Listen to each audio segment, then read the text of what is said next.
On this week's episode, the boys continue on with their turnaround coverage. They talk about day shift, night shift turnovers, multi-inspector reports, NDE reporting and reviews, report writing and structure, scaffolding and access requirements, maybe some closure stuff, and definitely we're going to talk about some man watches. Sit back, relax, and enjoy.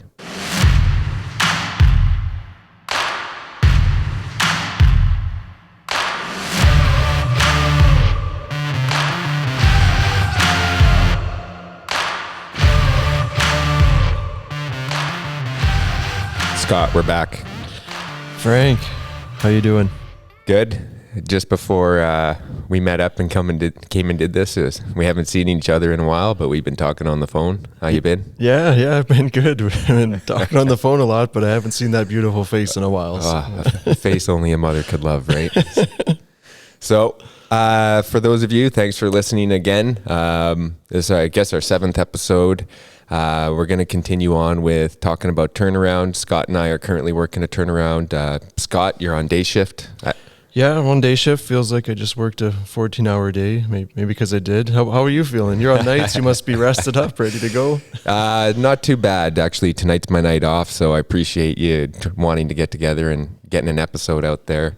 Apparently people are listening, and we're doing pretty decent for downloads. It's kind of exciting. Yeah, who would have thought? The odd person I talked to on site has actually heard of this thing, so never would have dreamed, but yeah, we'll keep going with it. Yeah, no, that's pretty good. Also, thank you to everyone who does listen. Don't forget to subscribe, leave us some reviews. Also, check out our website on the About page. There's an email. You can get a hold of us if you want to hear about some specific topics or anything like that. So don't be shy. Let us know how we're doing.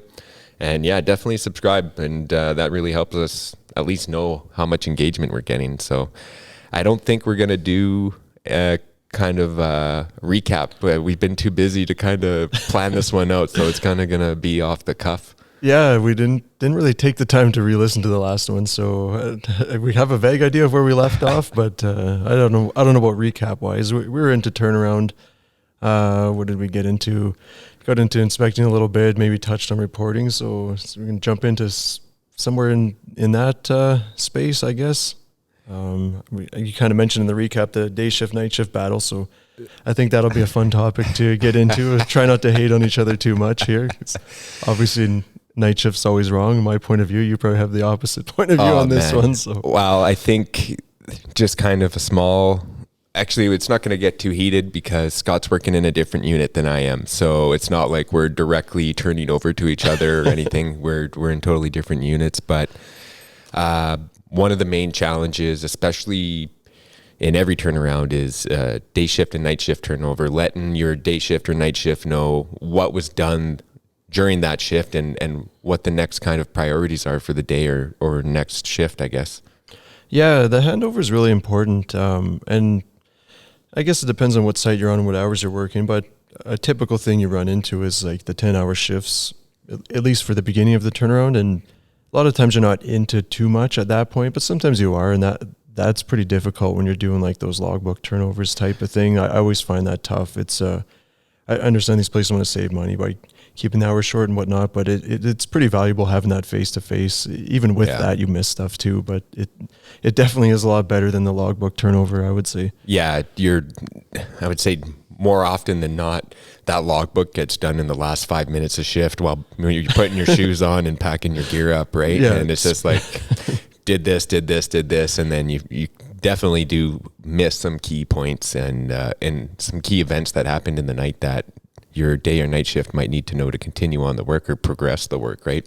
Oh, exactly. Like even today, for example, I think I did the digital logbook type of thing we're using after I did the face-to-face turnover. Like, oh, I better throw something in this now. Yeah, that's exactly it. You get busy and you just don't have time for that. And it doesn't have all the details it should. Maybe it's got the key points, the highlights, that type of thing. Yeah, I've been trying to make a habit of actually we actually use an electronic log as well. I think we've been using a program called Microsoft OneNote. Yeah, we're using the same too. Yeah, it's pretty good.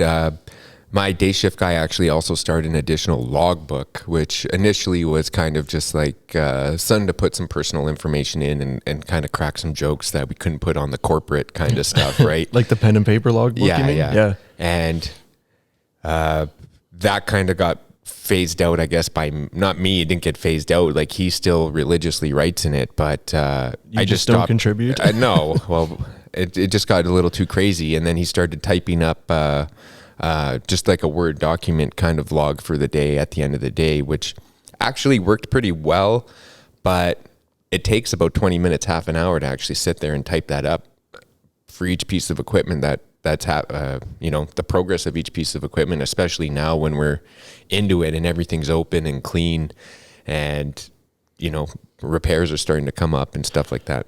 Yeah, it's tough. Your day quickly disappears, like, especially if you're in like 2, 3, 4 meetings a day, that takes your time away. And then I know we always have these great ideas, pre-planning for these, where we're going to put all this info. Like, I know for towers and things that have all kinds of different manways, we have like big printout on the wall where we like to highlight stuff as it's done, but then there's also spaces to put quick little notes about each manway. Yeah. Then there's also the report that's going to have all the detailed info. Then there's a log where you don't want to get too detailed, but you got to put something in there. And then if you're doing a paper and pen log, so all these things take time, right? And then especially when you're into the equipment and actually inspecting it, that's, don't forget about that. So you do have to do the work too. But yeah, your day quickly disappears. And it's hard to jam all that stuff in, especially in multiple spots. Oh yeah, like even a small drum or a small vertical column, like half hour to get a permit. Then you got to find your man watch. You got to bring him there, make sure he has all his gear. Sometimes they might not even have a gas monitor to stick in the vessel while you're in there. So then you got to wait for that to happen. So kind of getting organized and doing all this stuff takes time. And just like Scott said, actually doing the inspection is going to take the bulk of the time, but what are you going to do? Like, these are all little freaking challenges that you kind of have to anticipate before you go. And there's a few things I guess you could do to prepare. I don't know if we're going to get off this topic, but it's a little tangent here. Like, at the start of shift, after our main turnover with the block leads and stuff like that, I'll go straight to the permit shack and tell them I need X number of permits for whatever vessels, and anticipate, one for 10:30, one for, just after midnight, and maybe one at 2 a.m. So then as I'm getting out there and ready to go, my permit's ready to go, I just go pick it up from the operator and head straight to the vessel with the man watch. So yeah, that's a good strategy. Actually, I might use that one, but yeah, no, that's not too bad. But it's it's a good thing to remember. It's not there's not really a quick inspection unless it's no. Some of the ones that are on projects where you're not really permitted, they have like the blanket permit thing. Those ones go a little quicker because you're in and out, like they're set up every day. But yeah, for the most part, it's you got to go get your permit. You got to get a man watch. Hopefully there's one available. And then like the gas monitor thing you mentioned, just the other day, we're trying to get in, just had to do a quick final. I think it was just on some coding or something. So it was going to be a quick in and out. It ended up being like 4 hours because we got up there and the gas monitor was reading like SO2 was through the roof, and we couldn't get it to stop. And every time we took the wand out, it would go down. So we're like thinking, okay, there's obviously something in here. So then we got a new gas monitor up there and recalibrated, put it in, and then it was fine. So it was just either the filter or the monitor or something was messed up. So I mean, but still, that was a hour and a half ordeal just to now be able to put on the paper coveys and the full face and actually get in there and get to work now. So, yeah, a lot of little delays that you seem to forget about until you relive them again and go, oh, yes. And they drive you nuts every time, right? Yeah, you got to just learn to go with it. Not much you can do about it. Yeah. So kind of getting back to the day shift, night shift, I think the safest way to put it is give the quality of turnover if you're not doing a face-to-face, like say you're doing it in a logbook, try and give the same quality that you would expect for your day or night shift to give to you. Right? Try and cover it throughout the night, especially if you're signing documents off or ITPs, just take a quick second and jot it in the book. The ITP was issued for this vessel repair or piping or whatever, or the inspection report for this vessel was completed. It requires review, or this vessel was completed. and reports in progress, stuff like that. And that might be something, the report in progress something is something we might touch on a little later in the episode. But is anything else we need to add for this day shift, night shift turnover? Yeah, I don't know. I think you covered it pretty well there. And I think we're going to get to it with the partial reporting thing. But yeah, if like one thing that really kind of drives me nuts a little bit is say your shift ends at 7 o'clock, let's say, for example, and you don't go out there till 5:30 to inspect something. At that point, just don't even do it. Pass it on to the next shift. Because that's, there's nothing more frustrating than, oh, well, we didn't get out there till 5:30 and we just got back in. There's no pictures we can give you. We have pictures, but there's no time to upload them. There's nothing written about a report. And then your shift, they want to progress this thing. And so you have no choice. Sometimes if it's not an urgent thing, maybe you can wait, but they want to progress this thing. You got no choice but to go back in there and do the work that, you think you're pretty sure somebody did, but there's no breadcrumbs there to allude to it. There's no report filled out. So it's, it's a lot of time wasted. That's a hard thing to do when the work's ready and there's still an hour and a half, but really you're probably better off just leaving that. Have it set up for the next shift. They can hit it right off the start and probably have better success, get it reported, get it out. Yeah, that is a good point. If that does happen when I'm the culprit of doing that, if it's not like a group transport thing, like a lot of times when you're going to and from sites, you may be on a bus or like a group van being transported back and forth. But if you are traveling by yourself, take an extra 5 minutes and just upload something to a shared drive where people can access and at least look at some photos. And worst case, I'm guilty of this too, and I hate doing it. But it happens. Like Scott said, is just tell them that the report's to follow. Give them any pertinent information, especially if you think a repair is going to be done, and maybe some key information so they can start making a repair plan and get that plan issued to the contractor. I don't like really doing that too much because it should be a full report with the person who found the damage creating the repair plan. Yeah, I find that's the way to do it. Yeah. I mean, you're more than likely going to just have to go in there yourself and have a look, because I mean, to write it, especially a repair plan or an inspection report for that matter, you shouldn't really do either one without looking at it yourself.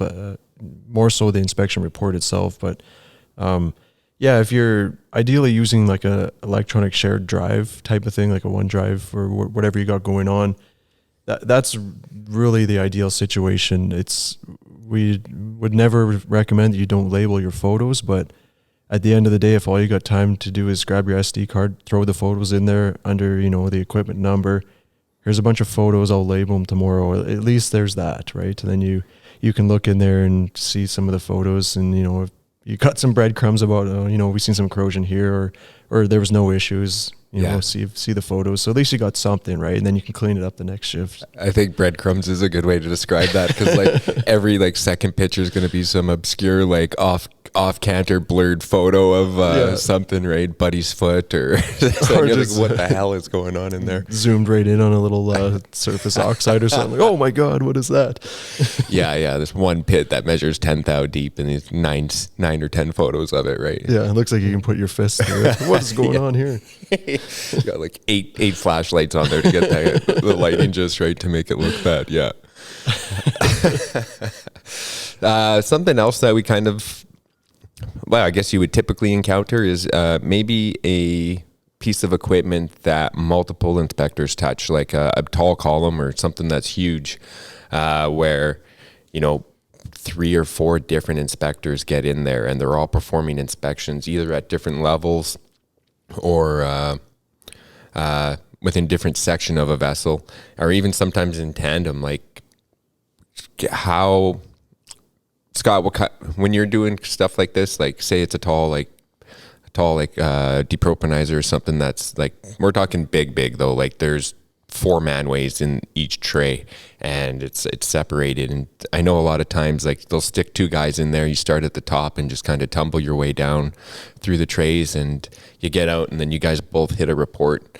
When you're doing that, what kind of stuff would you expect or anticipate for reporting structure on that? That's a good one, actually. We actually have 2 kind of towers that are like that. One of them actually has 12 manways. The other one's like 7 or something like that. So nothing you can inspect in one day or even a couple days. So obviously you're going to have multiple hands dipping in there. And one of them actually in particular is all trade, like you mentioned, and it has internal tray manways. But it had all the tray levels have downcomers too, so you can't actually get anywhere horizontally. You can just go straight down. So the way we kind of tackled that one is, and they were retraying it. Fortunately, I should say that too. So that kind of worked to our advantage. So we kind of inspected it as found and kind of worked our way down with the Boilermakers and, you know, back up to some degree. But a way I like to handle that on any site really is to break it up by manway, which I find works well because that's how you're getting in there. And then if it is trade, which it probably is if it's that tall and has all kinds of manways in it, external manways, break each manway up by tray level. And then just kind of, whoever goes in there, they can finish that off. It's not likely something that's going to be turned over right away. If it's that large, it's probably going to be open for the duration more or less. Yeah. So what I like to do with those is, like I said, split up by manway. So if I get into manway 1, I'll take care of that, regardless if I finish or not, or I'll get done what I can in that shift. There may be like tray levels we have to get to the next day or two. I'll just keep carrying on with that. Say Frank gets in manway 2 or however they're labeled.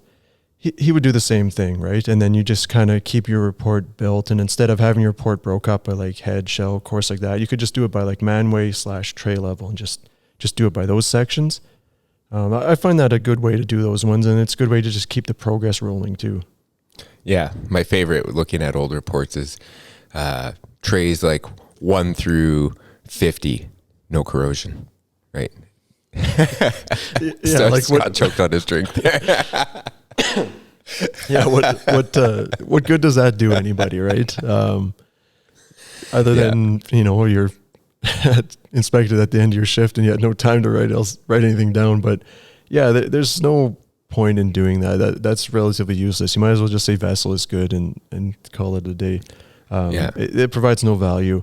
And when you go in that thing 5 or 10 years later and you go look back on that, it doesn't help you at all. You might as well, going back to the 5'10" guy getting plucked by the claw, you might as well be on one of those jobs where you get zero info, because that's all that is, right? It's no info. It's useless. You might as well not have anything. Yeah, actually, I do like that by going by manway or tray levels, especially breaking it up in the report, because it can help you kind of just sit there and it helps you think in how to structure your report. Also, some of these taller columns and stuff, like each section of it, like you might have a column that has packed beds and then trays above it, then another packed bed, and each section of that column actually has a specific I don't know, job to do, or it's got a specific purpose, right? Like you might have a wash bed or something in there, and label or inspect based on that, like the wash bed and the trays above or below the wash bed, you know, trays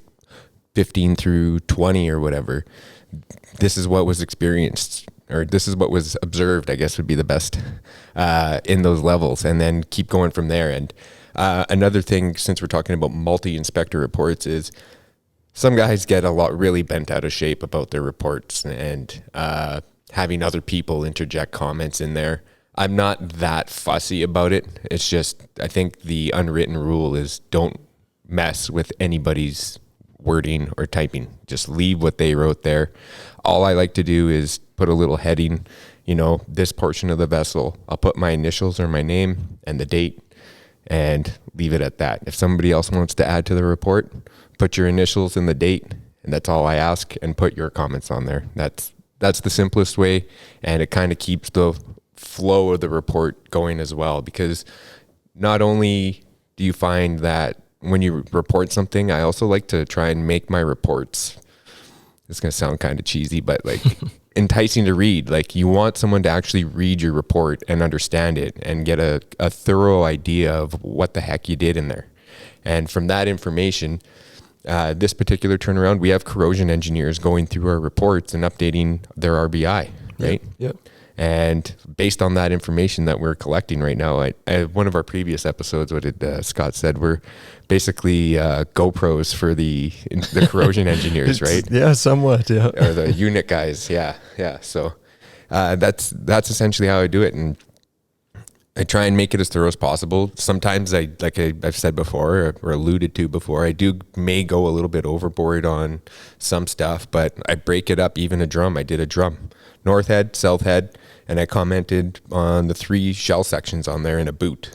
Yeah. Right? That's a lot more than most people do, but also when somebody goes back in there to see it, they'll know, on that first shell can, we found this type of pitting, but it wasn't present on the other end, right? Yeah, you made a couple really good points there. Actually, that I really like doing it that way as well. One, with the different manways and tray levels, like you said, for a couple of reasons. One, you can lay out that template right away, and there'll be no info in anything, so you've done nothing. And then as you progress that, it starts filling up, so you can quickly see which ones you've looked at, which ones you haven't. I think presentation-wise, it's a lot better. It's a lot less info in each section as opposed to a huge page-long written storybook that once you get a couple sentences into it, you're going to stop reading because you don't care anymore. Yeah. So I find it makes a better record that way. It's a lot cleaner for multiple inspectors per shift and per opposite shift, however it is, because just like you said, you can take manway A1, put your name by it, do your write-up. Next guy can do manway A2, B2, C, however they're labeled, have his name by there, have all the information. And then not only that, your NDE scope could be different in different areas. Your metallurgy could be different. Your damage mechanisms most likely are going to be different. So it is quite useful to have that detailed information per section, especially if you find some damage later on and you want to go back into the history and know what was going on right here. It makes it very easy. You may have to crunch out corrosion rates for a certain section, and a certain section you don't have to, just based on what you're looking for ND and that. So it kind of cleans it up that way a little bit. You can look at your calculations quickly, which areas they came from. I just find overall it's a really nice way to do it versus the storybook style that nobody's ever going to read through that thing. It's not that it's a useless way of doing it. It isn't, but it's I don't know. I find breaking it out in a template is far superior. And then same thing, like you said, with just the regular drum or something, like break it up by the heads, by the shell, the boot, maybe even touch on the nozzles a bit. Oh, yeah. It's just a nice way to clean it up. And then if you really want to find a pinpoint what you're looking for, right? Like, okay, what was going on with the nozzles last time? There's 1 or 2 lines about it. Perfect. Yeah. You don't have to read for half an hour to find it. Yeah. And even it shouldn't be too hard to get a general arrangement of the drawing. Label which nozzles that you frickin' looked at and where they're located, right? If I did that. I still got to update one report that I kind of have in limbo because I was waiting on some NDE reports to come back. But I remember right now saying 2 nozzles on the lower south side of the shell. Well, I got to go back now just because we made this frickin' podcast and label these nozzles just so we know which ones we're talking about. We're just giving people advice. We don't have to actually follow it ourselves. Oh, yeah. Those who can't teach, right? Right. That's an interesting one with the nozzles, and maybe when we get onto photos and that, we'll kickstart this nozzle thing again because I got some varied opinions on that. There was something I wanted to say there. Actually, I got a good story about nozzles that started really early in the turnaround. So we just had a vessel. It was only due for some external CML stuff because I guess it ran too hot while in operation.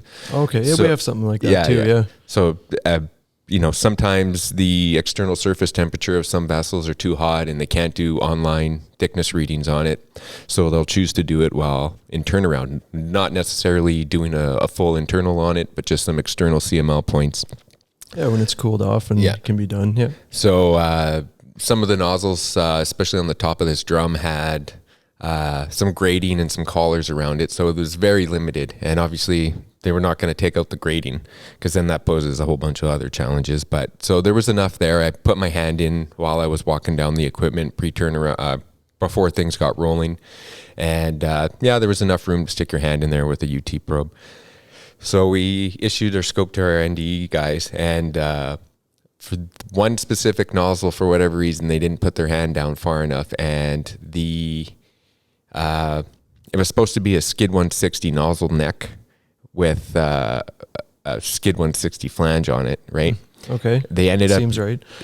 Oh, sorry. Yeah. So what they ended up doing though was they ended up using an extra strong Oh, okay. thickness piece of pipe, but they tapered the bore to match the 160 flange. Oh, weird. On a vessel nozzle? Yeah. Oh, okay. Wow, it was considerably thicker. Like it was probably... Sure, the piping would be. Yeah.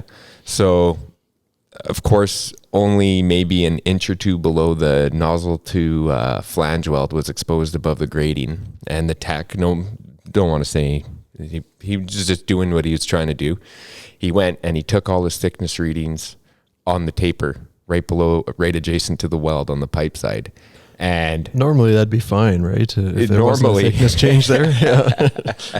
And they came back and they were like significantly lower than the rest of them. And this specific nozzle just sat there blinded off anyway during normal operation, uninsulated. So we thought we might have a condensing mechanism happening in there, right? So they were freaking out. What is happening to this specific nozzle? Because everything else came back nominal. And that's why you do RT, everyone. Sometimes even RT would be hard there. But anyway, after like a week, not even a week, just a couple days worth of like deliberating, I was like, why don't we just go to UT further down? Like we just had to remove the collar off the grating and we had access to the rest of the neck. Did that. I got another tech to go and do like 6 readings up at 6 readings on each compass orientation, I guess, on the northeast, southwest sides of it, just to make sure. Yeah, just progressively up the pipe. Yeah. Everything else came back like nominal, thicker than it was. And everyone thought like for sure we had to open this thing up and cut it out. It was just that little bit of extra effort to just go and look at it, kind of smooth everything over, and then nobody was worried about it afterwards, right? So just little things like that when you initially get low readings and stuff like that, get it verified, right? You can either go out there with the tech or get the same tech or get a different tech, NDE tech to go out there and verify the results that they got before you make any decisions, before you start freaking out about repairing stuff, because especially in a turnaround situation when things start getting moving pretty quickly and it's a dynamic kind of scenario, you don't want to make the wrong decision, and you want to make sure that you got the best information you have to make these repair decisions, because sometimes they could be costly and leave you with, what's the term, like egg on your face or something like that? Egg on the face, yeah. That's funny. I don't know why it is, but whenever there's like you say you get a low thickness reading or there's something a little off, the first reaction is always, there's something wrong, we got to fix it. It's never that maybe they took the reading in the wrong location, maybe the tech calibrated his UT set wrong and it's just, bogus info. That's never a consideration. It's always something's wrong, we've got to cut this out and fix it. Well, maybe just get someone else to check it, maybe go out there and see what he actually did. I mean, there's a lot of ways to mess that up. Yeah. Just on a data standpoint. So yeah, before you jump to conclusions, maybe get it done again, or go out there, make sure you see where he did it. Yeah, definitely. There's a lot of other ways where that could go wrong, where there's actually crazy mechanism there that you didn't account for, because that happens too, but more often it's, a mistake. Or just a wrong location or something, whoever made the mistake. But yeah, it's funny how that always jumps to that conclusion. We got to repair this. Yeah, it definitely does. And I think that'll bring us to, do we need to cover anything else on multi-inspector reporting, you think? I think that's, I don't know. Yeah, I think that's pretty good. The one thing I was going to bring up that I couldn't remember earlier was just, you mentioned something about using the drawings.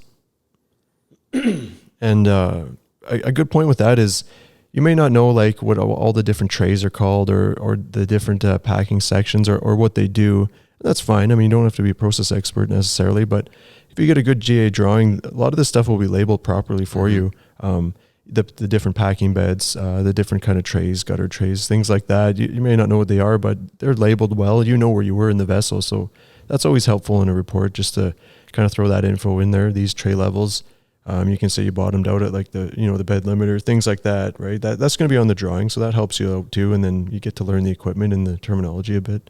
Yeah, and it helps the next guy going in to look, because it's a common well, it's the proper terminology, but it's also something that anyone can pick up the drawing and look at and say, okay, this is exactly what component they were talking about. Let's go in and check it out. Yeah, especially your past history. When you go in there again, if you were labeling stuff off that drawing, it makes it very easy to see for someone else to see and like, okay, this is exactly where they found this corrosion. Yeah. There, simple. Yeah, actually, one thing to touch on that popped into my mind is you'll get to know from the general arrangement how the trays are numbered, because sometimes they're numbered 1 to whatever, going up to down, or up down, bottom to top, or top to bottom, right? And or sometimes middle up and middle down, or depending on and maybe sometimes when the guy's going in to do the NDE, they don't have access to all that stuff, so they'll start labeling the trays how they want. Right. And hey, I started on the bottom, so naturally this one will be number 1, or I started at the top, naturally this one will be number 1. And sometimes they'll number them opposite, and then now you're left to interpret where your results are. Yeah, that's why I always like, obviously pictures that they provide for the most part, but that's why I always like having them marked out on a drawing too. I try to give clear direction, but I always throw a drawing at them too, and just mark it on there where you took the reading, because then at least you can make sense of it. If the description makes sense to what he marked, okay, great. If it doesn't, then it's usually an easy revision, right? Actually, word it this way. If this is indeed where you took it from, it's just helpful for everybody, right? Yeah. Maybe something else good to add is know your compass direction. When I go into a tower, especially a trade tower, I'll always write which tray level I'm at and which direction I'm at on the shell course on each one. And actually, one other thing that I really you brought up when you were talking about different metallurgy throughout columns and stuff like that, is sometimes they'll have intermittent internal cladding or something, right? Depending on what's happening in the process within that specific section. So you could go from like a 316 clad section to a carbon steel section, back up to another clad section that's 316, or even something that's a little more hardy, like 347 or a Hastelloy, right? And that might be due to process, or maybe that was the flavor of the day when they decided to clad that section, because it doesn't always come from the shop clad in those areas. Yeah, or sometimes they add to it, like an example of a piece of equipment we have right now. It's quite interesting one. Every 5 or 10 tray levels, the metallurgy changes up the trays, which is pretty cool. There's obviously different mechanisms going on there.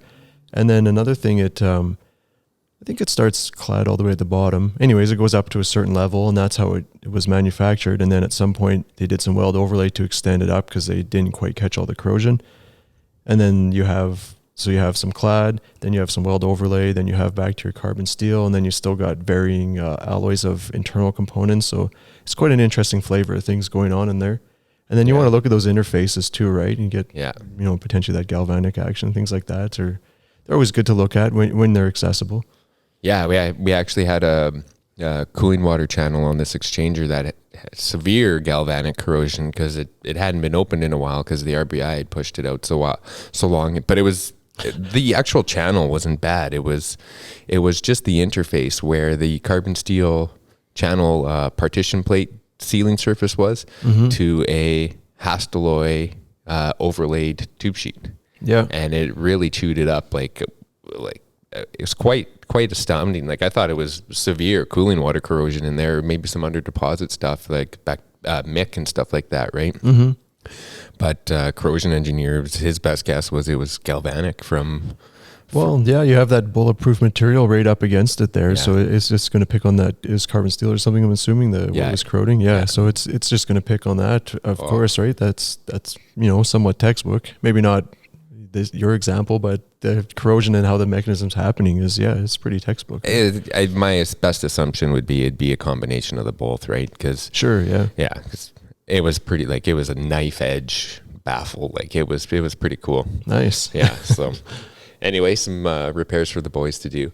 We're going to move into now something Scott kind of touched on just in the last couple of sentences ago was NDE report revisions. And we kind of mentioned that about maybe tray levels and stuff like that. There may be some other revisions. Like obviously you might want to get the tech to revise his report based on either tray numbering or just orientations and stuff like that. If you notice something's a little bit off, especially if you're pretty familiar with the equipment and you're reviewing these ND reports to put into your report or to reference in your inspection report. So, ask them nicely, because obviously they're not doing it on purpose, or at least you hope not. But like, go there and be like, hey, can you kind of swap this out? Like, you might have numbered the trays wrong. Here's an actual drawing of the vessel. Can you name the components accordingly, or the tray numbers accordingly? Yeah, and giving that drawing right off the bat is always a good thing, right? The more info you give them, the better report you're going to get back. But that's something you want to nip right away. Like, if you don't like how the reporting's coming back right off the bat, get that changed right quick, because then that will just continue on, right? Yeah. And it's not fair to accept a bunch of things and then change your mind halfway through. Yeah. Once you've owned a few of those, that's it. They're staying that way. So, yeah, get that under control right off the bat. But give them all the info you can, and let them.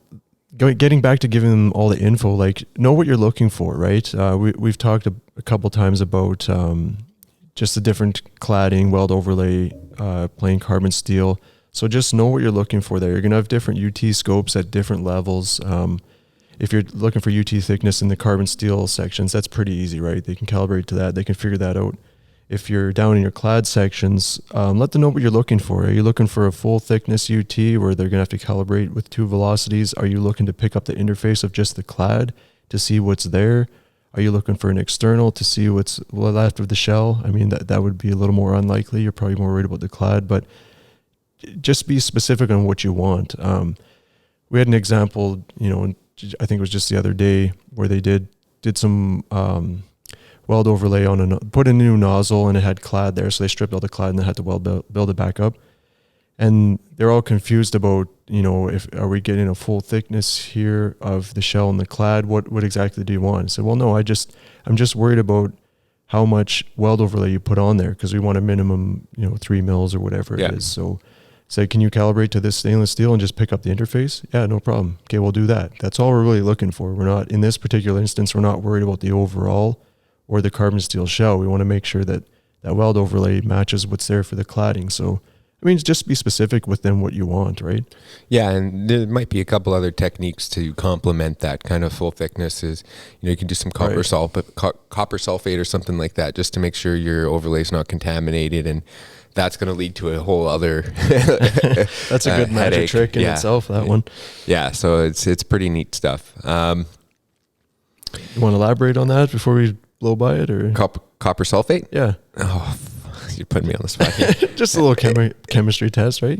I have no. Yeah, it's a solution. That's all I know. It's looks like blue Kool-Aid. Blue Kool-Aid. Yeah, you're not supposed to drink it, but when it comes into contact, I think, with ferritic materials, it'll turn a coppery color. It's like a liquid, and if you spray it on a stainless steel or a non-ferrous material, there'll be no chemical reaction. So I guess it's a chemical reaction that happens when it comes into contact with ferritic materials.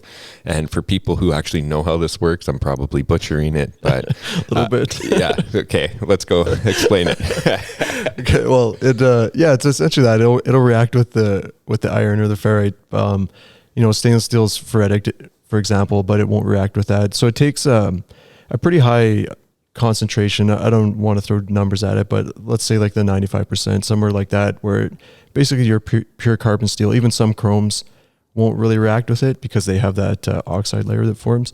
But anyways, it'll react with the carbon steel. So if anyone's familiar with like some old copper piping in their house that is like leaked and corroded through and it turns that green color, it will actually do that eventually. So when you spray it on there initially, let's say you have an interface of stainless steels of, common overlay or clad or whatever. So say you sprayed it at your interface just to see how this works.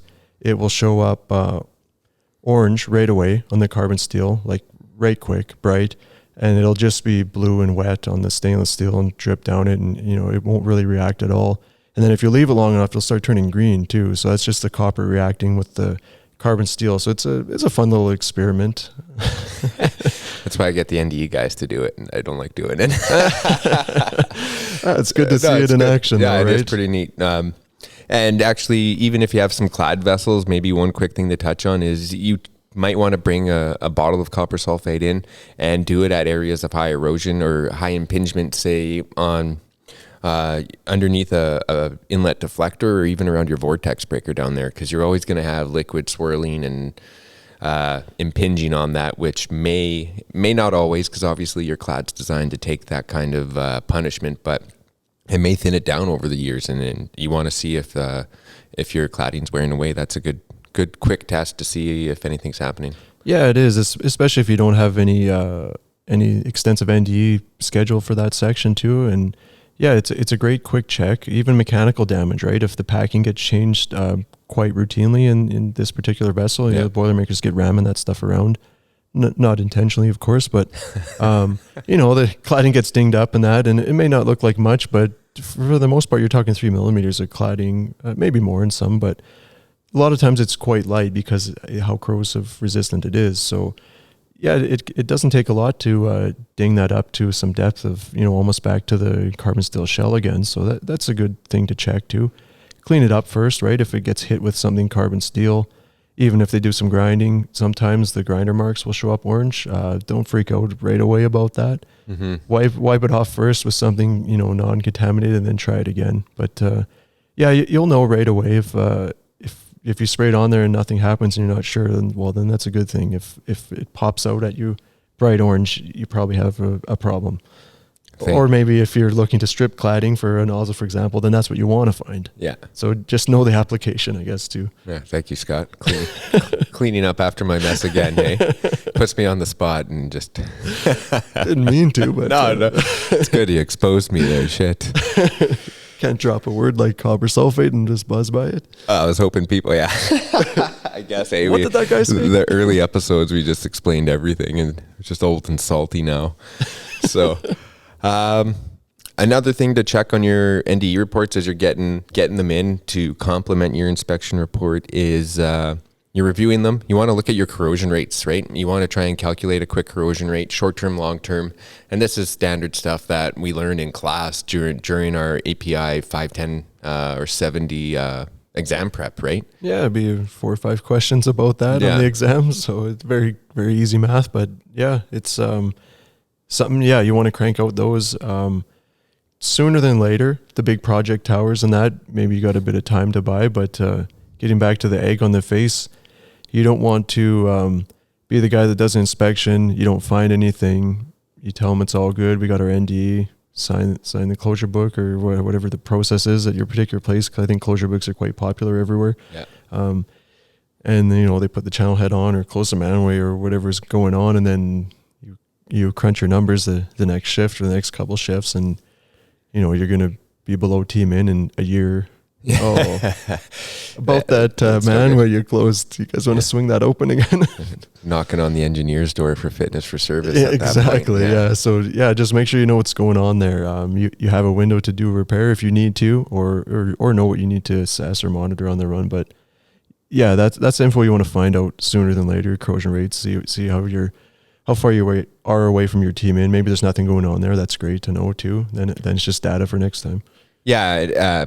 The way that I'm currently kind of planning it in this turnaround is obviously once the vessel gets opened, it's cleaned. We'll get the Boilermakers in there to start buffing all the welds and stuff for mag or anything like that. Or if there's still some heavy scale left, we'll get them in there buffing for some UT locations.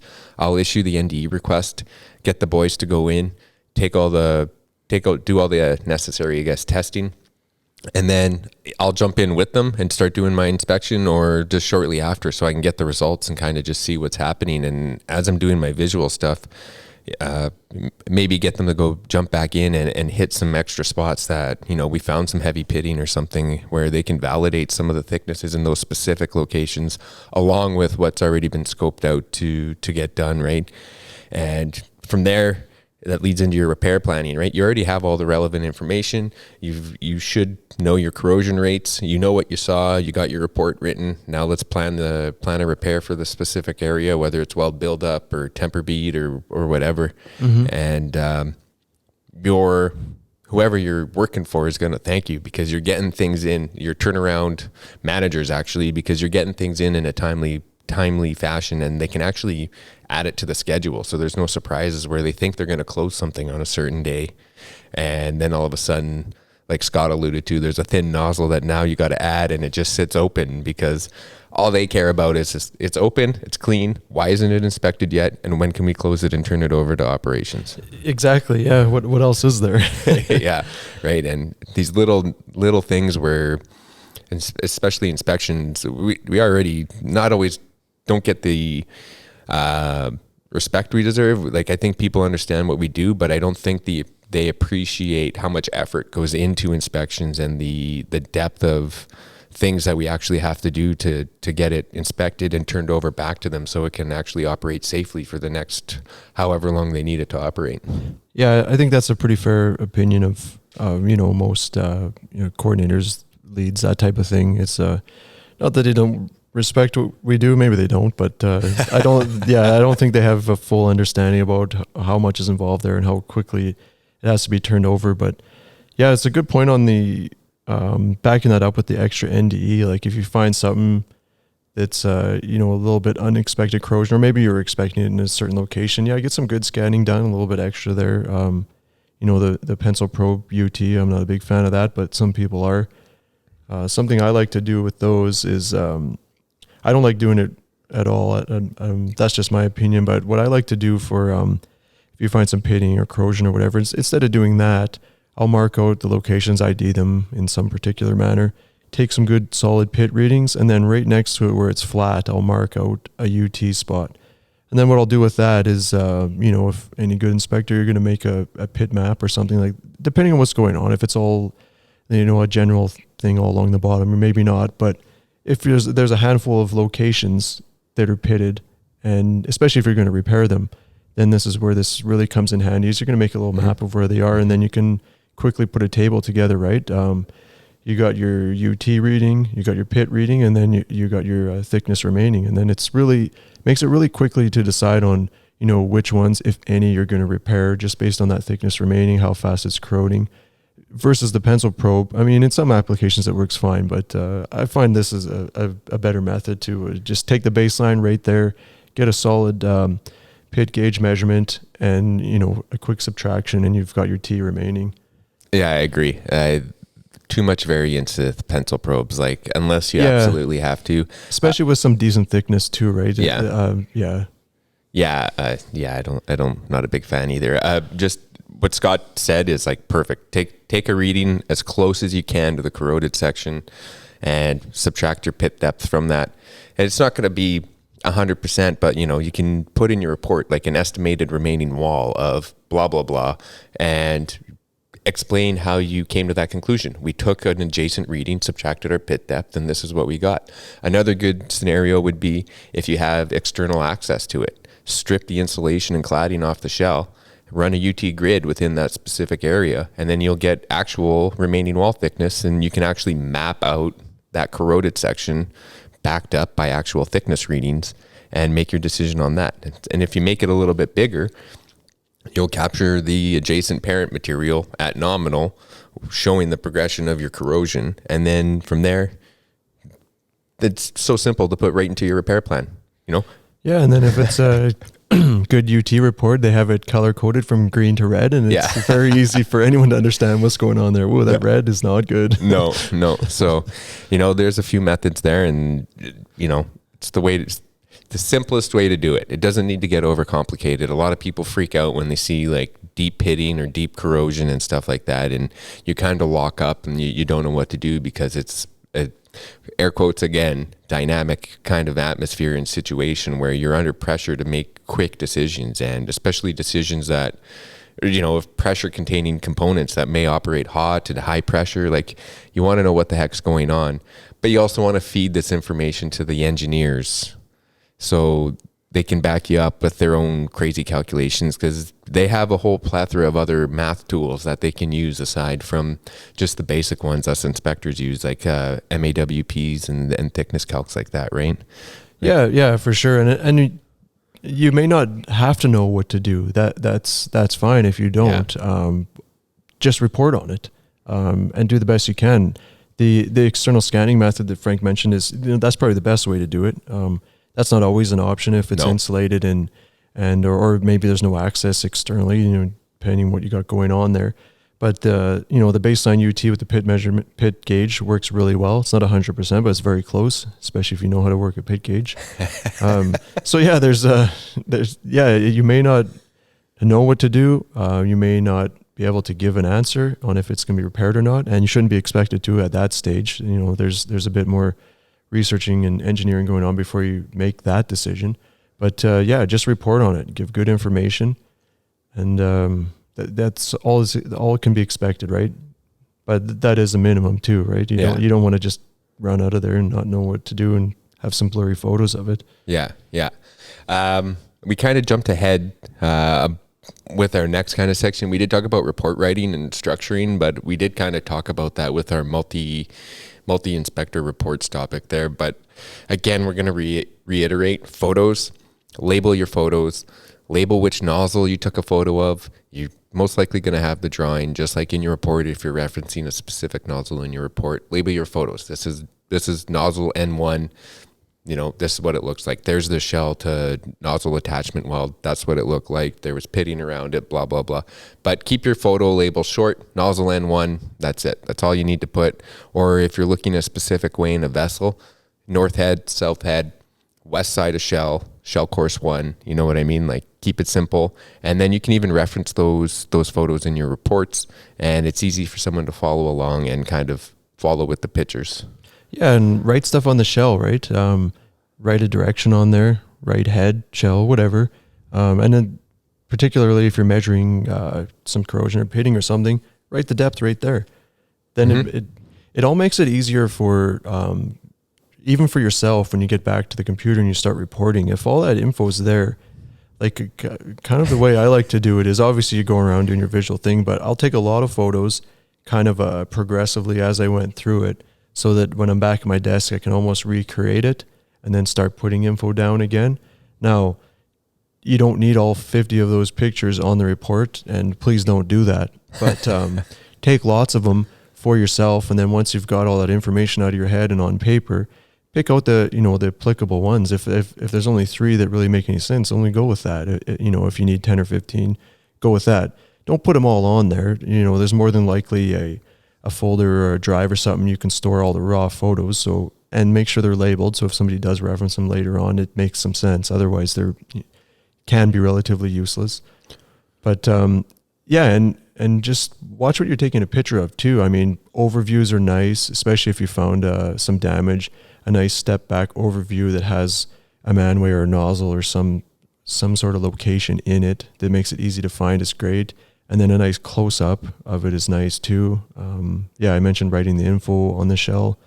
Just things like that to keep in mind, right? Do you need a photo of every nozzle? Maybe for writing your report, but should you include every single nozzle on a report? I would say not. That's just a bunch of, unless there's stuff going on, right? So every vessel is going to be a little unique. Every inspector is going to be a little unique, but those are just kind of some of my preferences. I would agree with all those, Scott. One thing I would like to add is if you are taking photos of everything inside, every component, and you label the photos and they're stored on a separate, maybe not a separate drive, but not within the report.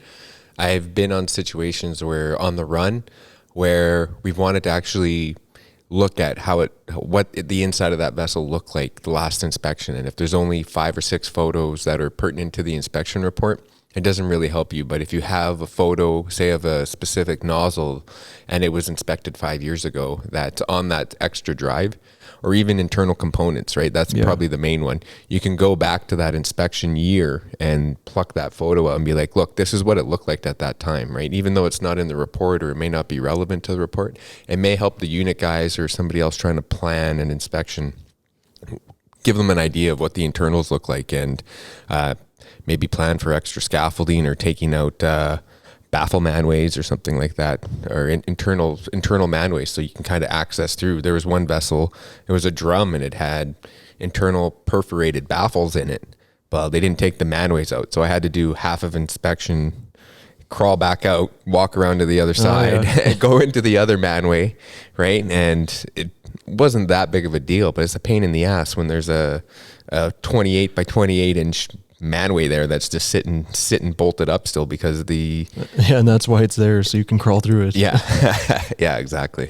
Sometimes there'll be like fixed weirs and stuff that you have no choice, right? You have to go around. But that is good info.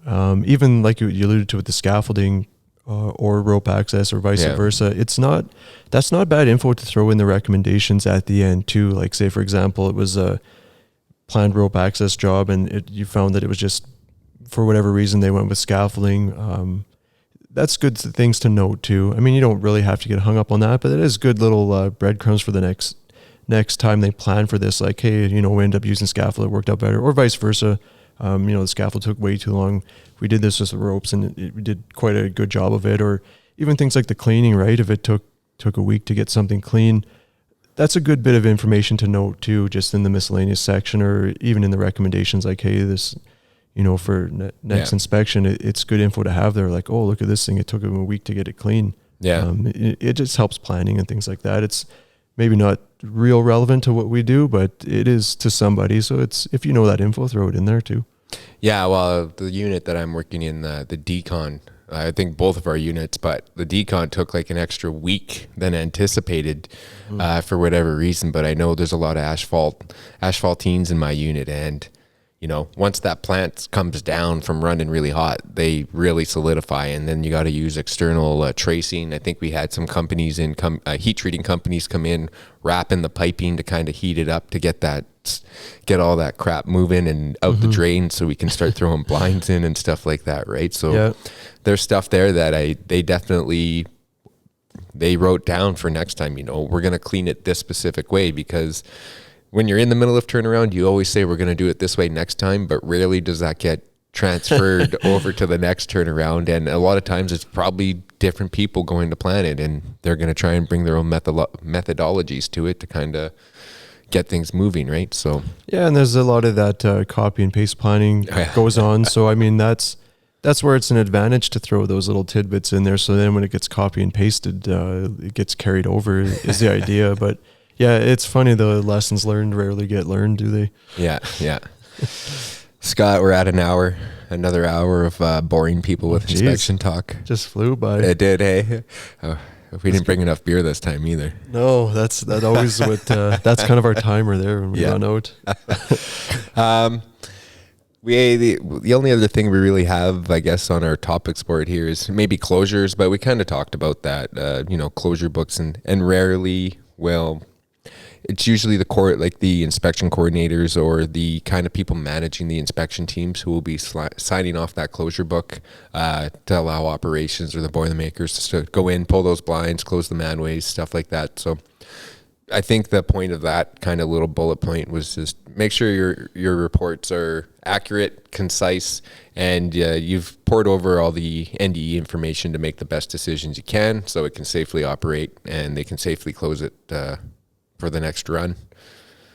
I don't know. Yeah, it's we'll maybe get into that a bit more when we close out the turnaround series or whatever we're calling it here. But yeah, I mean, there's going to be those coordinator people that are ramming you to get your stuff done, and I mean, don't take it personally. That's just their job, right? They got to push it along. So just make sure you've got everything in place there. Make sure you're happy with your reports. Every site's going to be a little different. Some places like to crank out their RBI before they sign off a closure. Other places, once you're out of there and you give it the thumb in the air, they're satisfied with that. So either way, just make sure you satisfy yourself. If you're a little concerned or you're not sure, you don't have that UT data back, you haven't cranked out the numbers, there's something a little uneasy there, get to the bottom of it before you say it's okay to close it, because they do swing open just the same as they swing closed, but you're not going to be a popular guy when you start getting stuff asked for equipment to be opened again. Yeah, and I guess maybe one kind of thing to say is get a second opinion. Grab another inspector and bring them in, show them what you saw if you're not 100% sure. Sometimes some of the funnest inspections, I guess, if there is such a thing, is when there's a couple of us in an equipment and we're both looking at stuff and kind of bouncing ideas off each other, and it helps. And it's also, especially if you get along with the guy, it's a fun thing. I don't know. It's kind of like your kids again, kind of playing in the mud almost, just bouncing around, looking at stuff and poking stuff with sticks, Yeah, I mean, it's maybe you don't know what it is and the other guy does, or maybe you do know what it is, but you're unsure, and then he has the same opinion. So then at least you can feel good about that. Like, okay, well, two people think it's this, so maybe we're on to something. Yeah. Or you're both just blind leading the blind everywhere. That's entirely possible too. Yeah. I just totally contradicted my own statement there, but it's always good to get a second opinion, and don't be afraid to ask, because Scott always tells me there's no such thing as a stupid question when I ask him stuff. So he's pretty patient with me. So that's not 100% true, but that's what he tells me anyway.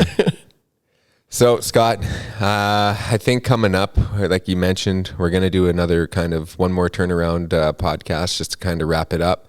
I know you've been eagerly wanting to do a certification podcast and kind of help people kind of figure out what certs they need. So we'll definitely have that coming up. Yeah, I think that'll be a popular one, maybe specifically for the people that are either new to this industry or in a related industry and they want to switch over to the visual side, whatever it is. I think there'd be an interest there. I think our thoughts would be to go through a bunch of the certs that are out there in industry, maybe give our opinion on the ones that are useful and the ones that aren't, maybe a couple tips on, how you can save time getting some certs. You can get credited for having one cert for getting another one. You can save yourself some time on hours and courses and things like that. So we'll maybe share some of those insights, or at least the ones that we're aware of.